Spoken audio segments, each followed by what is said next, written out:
নেত্রকোনায় অর্থাৎ দুর্গাপুর ও কলমাকান্দা আসনে উৎসবমুখর পরিবেশে মনোনয়নপত্র জমা দিলেন বিএনপির কেন্দ্রীয় আইন বিষয়ক সম্পাদক ও সুপ্রিম কোর্টের জ্যেষ্ঠ আইনজীবী ব্যারিস্টার কায়সার কামাল। নির্বাচন কমিশনের নির্ধারিত সময়সূচি অনুযায়ী জেলা রিটার্নিং কর্মকর্তার কার্যালয়ে তিনি এই মনোনয়নপত্র দাখিল করেন। এ সময় কেন্দ্রীয় এই নেতার আগমনকে কেন্দ্র করে বিএনপি ও এর অঙ্গ সংগঠনের নেতাকর্মীদের ঢল নামে জেলা শহর ও আদালত চত্বরে।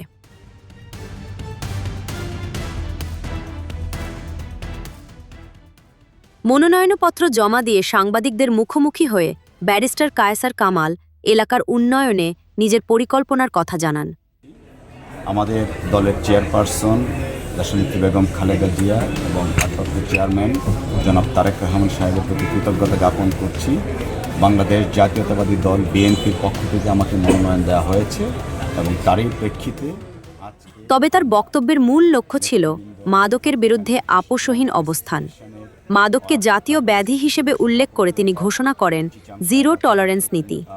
তিনি স্পষ্টভাবে হুঁশিয়ারি দেন যে দুর্গাপুর ও কলমাকান্দা যুব সমাজকে ধ্বংসের হাত থেকে রক্ষা করতে মাদক কারবারি, মজুতকারী এবং তাদের পেছনে থাকা সকল পৃষ্ঠপোষকদের বিরুদ্ধে কঠোর আইনানুগ ব্যবস্থা নিশ্চিত করা হবে। মাদকের প্রশ্নে কোনো ধরনের ছাড় দেওয়া হবে না বলে দৃঢ় প্রত্যয় ব্যক্ত করেন জাতীয়তাবাদী আইনজীবী ফোরামের এই মহাসচিব। দেখুন, আমাদের এই সীমান্তবর্তী এলাকায় সবচেয়ে প্রকোপ যেটা সেটা হলো মাদক চোরাচার কারবারি, পাশাপাশি কিশোর। তো সেটা আমরা গত 5ই আগস্টের পর থেকে সামাজিক সচেতনতা এবং মোটিভেশনের মাধ্যমে, পাশাপাশি আইন শৃঙ্খলা রক্ষাকারী বাহিনী ওনারাও সহযোগিতা করছেন। আমরা চেষ্টা করছি সেটাকে নিয়ন্ত্রণ করার জন্য।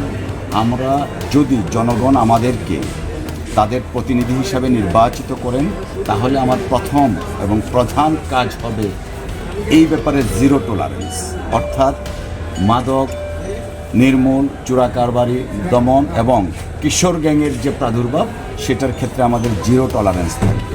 একজন জনপ্রতিনিধি হয়ে তিনি হয়তো জনগণের খেদমত করতে পারেন, বাট সেই ক্ষেত্রে রাষ্ট্রীয় যে সংস্থা আছে, পার্টিকুলারলি পুলিশ এবং গোয়েন্দা সংস্থা, ওনাদের প্রতি আমরা আহ্বান জানাবো। সীমান্তবর্তী এলাকা হিসাবে আমরা এমনিতে একটু ভলনারেবল, সেই ভলনারেবিলিটিটা মাথায় রেখে ওনারা যেন এই সমস্ত বিষয়গুলোর কার্যকর এবং আশু পদক্ষেপ নেন। আপনার কোশ্চেন আজকে আছে মনোনয়নপত্রের সাথে আপনারা কি কি আমাদের মনোনয়নপত্রের সাথে প্রেসক্রাইবড একটা মনোনয়নপত্র আছে, সেটার সাথে নির্বাচন কমিশন আমাদেরকে যে সমস্ত কাগজপত্র জমা দেওয়ার জন্য দিয়েছেন, অর্থাৎ একটা হলফনামা, পাশাপাশি আমার একাডেমিক সার্টিফিকেট, এনআইডি এবং ট্যাক্স রিটার্নের কাগজপত্র, ভোটার সংশ্লিষ্ট কাগজপত্র, যা যা চেয়েছে সমস্ত কাগজপত্র আমরা আজকে অফিসিয়ালি এখানে সাবমিট করেছি। দাদা, আপনার কাছে একটু যাই, উনি মনোনয়নপত্র জমা দিয়েছেন, জয়ের ব্যাপারে আসলে কতটুকু আশাবাদী, কি বলবেন? নেতাকে আপনারা বিজয়ী করতে পারবেন কিনা? আমরা দুর্গাপুর কলমাকান্দা নেত্রকোনা 1 আসনে আমাদের শ্রদ্ধাভাজন ব্যারিস্টার কায়সার কামাল সাহেবকে যখন মনোনয়ন দিয়েছেন, আমরা নেতৃত্বকে খুবই কৃতজ্ঞতা জানাই, ধন্যবাদ জানাই।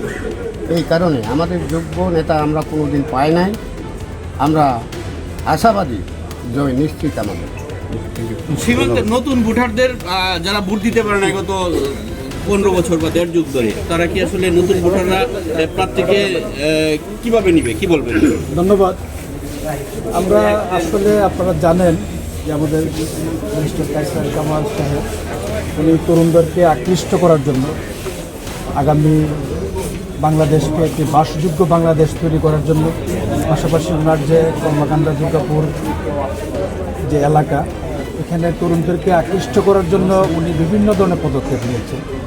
উনি ক্রীড়ার উপর ব্যাপকভাবে একটু জোর দিয়েছেন। আপনারা ইতিমধ্যেও হয়তো অবগত আছেন, ক্রিকেট, তারপর ফুটবল, এগুলোর উপর উনি জোর দিয়েছেন। এবং আমরা আশাবাদী যে আমাদের যে স্বপ্ন, আমাদের যে উই হ্যাভ প্ল্যান, আমাদের দেশনায়ক তারেক রহমান যেটি বলেছেন, এটার পাশাপাশি কিন্তু উনিও আগে থেকেই বলে আসছেন যে আমরা একটি মডেল কলমাকান্দা দুর্গাপুর তৈরি করতে চাই। আমরা একটি মডেল বিএনপি কলমাকান্দা দুর্গাপুরে সেই আঙ্গিকে উনি কাজ ইতিমধ্যে শুরু করে দিয়েছেন। কি বলবেন আশাবাদী বিপুল করে পাস করবো আমরা আশাবাদী ব্যারিস্টার সাহেব, আমি এক মিনিট একটা কথা বলবো। বিগত এটা ভাষায় প্রকাশ করার মতো না। যেমন একটা শিবগঞ্জ সমিতি হয়েছে, দুর্গাপুরের যে ব্রিজটা, এইখান থেকে উনি যে অবদানটা রাখছেন মন্দির মসজিদ সবখানে মানুষের জন্য যে সব ই করতেছে চিকিৎসার জন্য, এটা বলা বাকি। আশা করি আমরা বিপুল করে এই বছর ধন্যবাদ। ভাই আলম ভাইও বলেন কি বলবেন বিজয়ী করার ব্যাপারে আপনাদের প্রার্থীকে? করার ব্যাপারে শোনা, আমরা অতীতে অবস্থানার আমরা অভিযোগ তারা এমপি থাকাকালীন করেছে, ওনার তো বর্তমানে এমপি না। এর অধিক ওনার এই সময় বিভিন্ন কাজে আমরা আপনার নিশ্চিত থাকেন, আমরা আল্লাহ আশাবাদী শতকরা 90%। ভোটের কৌশল তো বদলেছে, এই পরিসরে আসলে কিভাবে জনগণের কাছে ভোট আদায় করবেন, কি বলবেন?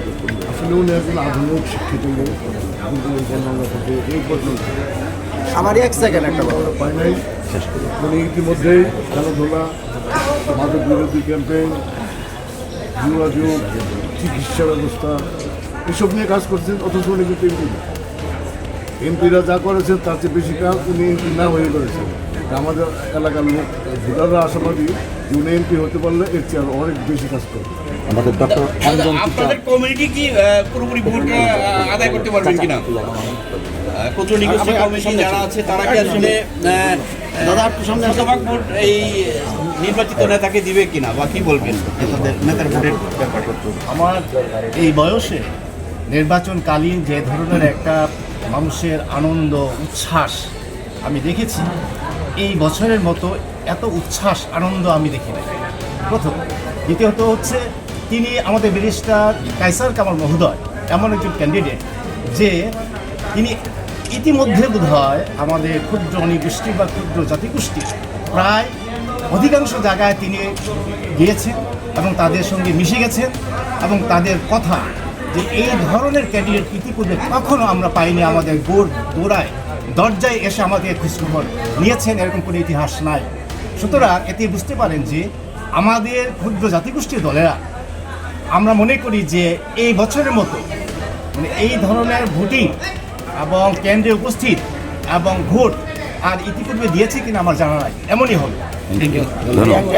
আমি ট্রান্সপারেন্ট এবং অ্যাকাউন্টেবল, অর্থাৎ আমার মধ্যে স্বচ্ছতা আছে এবং জবাবদিহিতা আছে, এবং একটা দেশ বা জাতি গঠনের ক্ষেত্রে 3টে এলিমেন্ট সবচেয়ে গুরুত্বপূর্ণ। সেটা হচ্ছে প্রথমত আইনের শাসন এবং ভালো পলিটিশিয়ান এবং সৎ সাংবাদিকতা। আমি বিশ্বাস করি সৎ সাংবাদিকতা যারা করবেন তাদের জন্য আমাদের সবসময় সহযোগিতা থাকবো। আর আপনি যে কথাটা বললেন বাধা প্রদান প্রশ্নই আসে, আমি চাই গঠনমূলক সমালোচনা করব। সবাই ধন্যবাদ।